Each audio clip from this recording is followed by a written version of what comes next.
And you think, well, what does this idea of soul mean? And it's not intellect. It's something like consciousness allied with character, I think.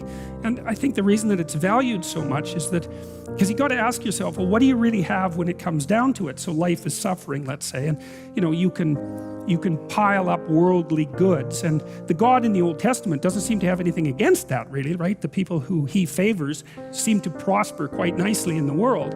But they also have to make a choice between whether they're going to fundamentally sustain their character or whether they're going to prosper in the world when push comes to shove.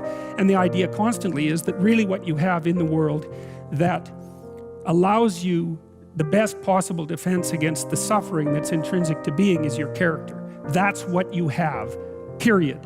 And I don't think there is anything that's more psychologically true than that.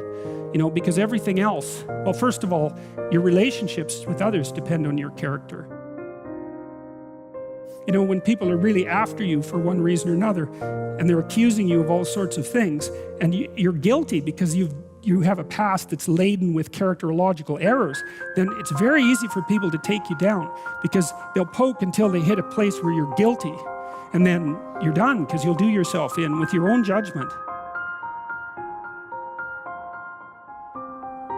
There's a sacrificial idea here too, which is, now and then you're going to be faced with a situation where it's something you really want or your character. Maybe you'll have to lie about something, and you'll think, what difference does it make?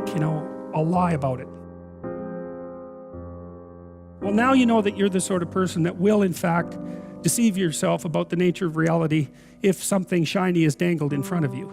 And that's not good, because it undermines your faith in yourself. And when you're really in trouble, they call that the dark night of the soul. When you're really in trouble, that's what you've got.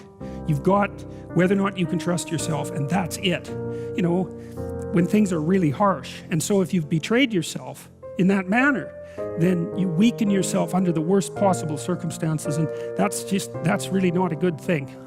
So this is very practical advice. It's not casual moralizing. There's very little casual moralizing in these stories.